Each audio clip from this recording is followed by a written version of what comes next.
Hi guys, welcome to this session in Microsoft Excel. In this module I want to show you how you can control multiple pivot tables from one slicer or filter, whichever you want to call it. So on the screen I've got some simple data and I'm going to create a pivot table and show you how all this works. So to create a pivot table you just need to be in your data as long as there's no gaps, and then you go insert pivot table. It's asking you, is that the range? I've called this range data, so I'm going to type data there, and I want it on a new worksheet so it's separate. If I click OK, it drops in the information, the field list on the right and the area for the pivot table on the left. So the first one, I want it by location and sales, like so. So I've got sum of sales and you've got the location down the left hand side, not formatted. So if I click on the actual icon sum of sales, you can go into value field settings at the bottom and go to number format and change it to accounting, so it will always show it in pounds. I'll click OK to that and OK again. And then the other thing I want to get rid of just right now is this blank area, because I've used name ranges as opposed to a formatted table, so it's going all the way down 1 million rows. Don't need to see blank, so I'm going to tick that off so it's filtered out of the way. So I've got my control key down and I'll pick this table up. You see the plus on the cross. When I let go of my mouse, that'll copy it. So I've got a second pivot table, like so. Now what I want to do on this one is change what I'm looking at. So I'm going to pull location out of there and put company in that one. So it's listing the companies. Again, I've got the blank feature there. I'll just filter that off. So that's that one.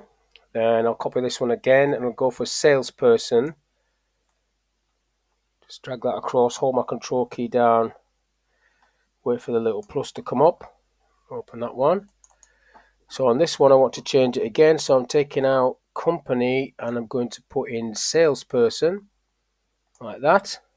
And again I'm going to knock out the filter at the bottom there for blanks.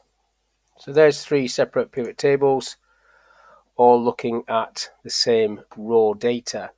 Now if I make my screen a little bit smaller for a minute, I just want one more for the date. So if I copy this one, you can do copy and paste. You don't have to use your control key like I'm doing.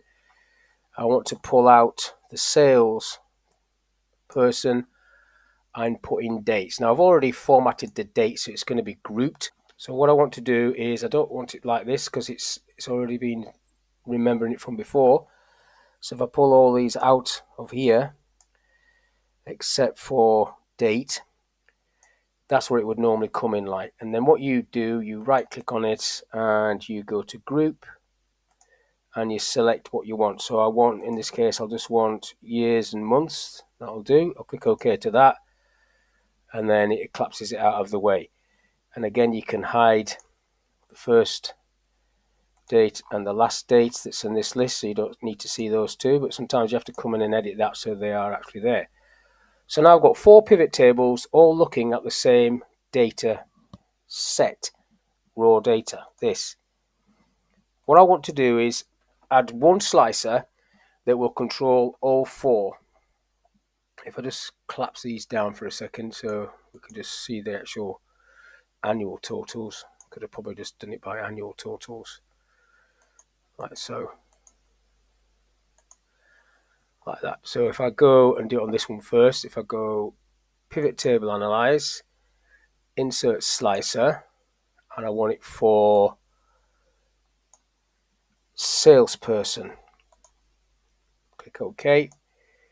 Get my little slicer coming up for salesperson. Just make this a little bit wider, like so. So if I click on Ann Pearson, this is now only affecting this table because you can see this one's got the salespeople listed. There's nothing happened or nothing is happening when I'm clicking on these. So what I want to do, or what you need to do if you want to control everything from one place, is on the top there, on the slicer settings, you need to go across to the left where it says report connections and make sure each one of these pivot tables is ticked so it controls all 4 pivot tables. So now when you click on one of these, you can see that they are all changing like so. And if I knock that one off, everything comes back. Now the same is going to apply if I wanted to insert a timeline. So if I get myself a bit of a space at the top here, I'll just insert a few rows. Just drag that down and insert a few rows. And then I'll just click into this one. It doesn't matter which one you're in. Pivot table, analyze, insert timeline, ticking that. OK to that. There's my little timeline. Push it up to the top. Expand it as much as you want across the top, like so. Now what's going to happen with this one is the same thing.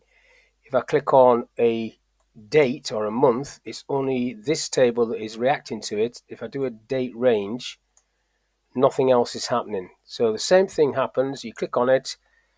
On the timeline tab, you go to report connections and you make sure all of these are ticked like so. So when you do that, all 4 tables will react to wherever you click.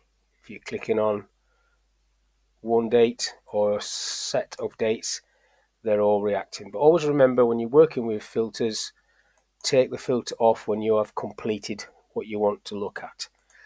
I've got the actual blank showing on this one still, so I'll take that off as well. Don't really need to be looking at any blanks. So that's controlling 4 pivot tables from one slicer and one timeline using the report connections tool. Now if I just go back onto the raw data, and I'm going to do 2 more pivot tables, but this time I'll just let it pick the data and just show you what could happen if you did it slightly different. So I'll go pivot table, existing worksheet, and this time I'll put it up there. OK, and I'll do it by location. I'll just drag that down there. If you're wondering why I'm not ticking it, it's because the computer just puts it where it thinks it should go. That's the wrong one. Sales I want, and I want that formatting to pound. So I'll go into value field settings, number format, accounting. OK to that. So that's how I want it. Now if I just come across the screen a little bit and do a slicer first, so I'll just do it for salesperson. OK, so I've got a slicer over there for salesperson. I'll move it out of the way, and then I'll copy this. Let's see if anything happens slightly different. So same thing, plus keys down, control keys down. I'm not seeing a plus, I'm seeing it now. Opening that up. And this one, I'll pull this one off, location out, and I'll put company in there. Companies in there. And when I click on Ann Pearson, and then Brian Smith, and then Carol, both of these are changing at the same time. You can see the figures changing. So she's obviously done work for all of these companies, the way the data is. So all the figures in both of these are changing. The reason that's happening is, if I go into slicer settings for this one, because I did the slicer first, the connections are already copying across and being ticked. So if I'd have done that on the other example before I copied all the 3 other ones, they would have brought this information across as well, and you wouldn't have to go into this box. But I wanted to show you that just so you're aware that that's where to go if you find that one of your slices is not picking up the information from here. But that's all I want to talk about in this little video: how you can create one slicer to control multiple pivot tables and one timeline to do the same. So hopefully this video has been of use.